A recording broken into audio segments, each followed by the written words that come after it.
Terence Crawford versus Felix Trinidad, Tito Trinidad.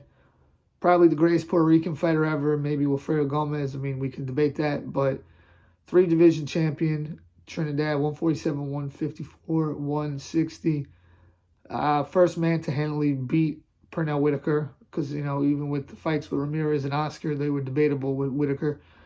And he was a great champion. He had legitimate knockout power at 147 pounds, which is very rare for fighters at the lower weight.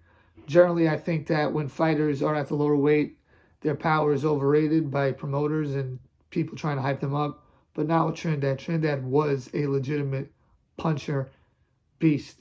Very underrated technique. And I think that he was a great fighter. Now we go to Terence Crawford.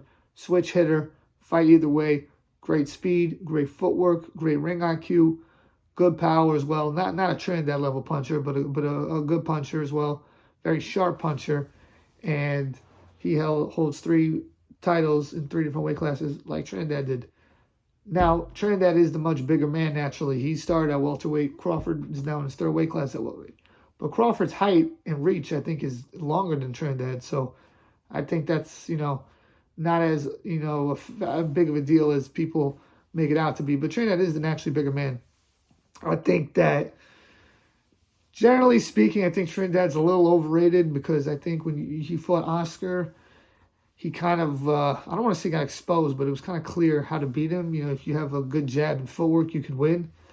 And obviously with Hopkins, the same thing, but Hopkins was at middleweight.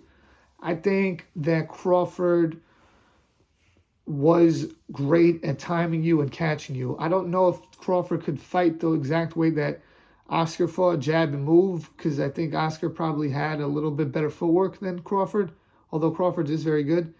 But I think that what he had over Oscar was he was a better counterpuncher, more stamina, and a much better finisher. And I think Trinidad, he was dropped in a lot of fights when he was at that 147 because he didn't have that punch resistance.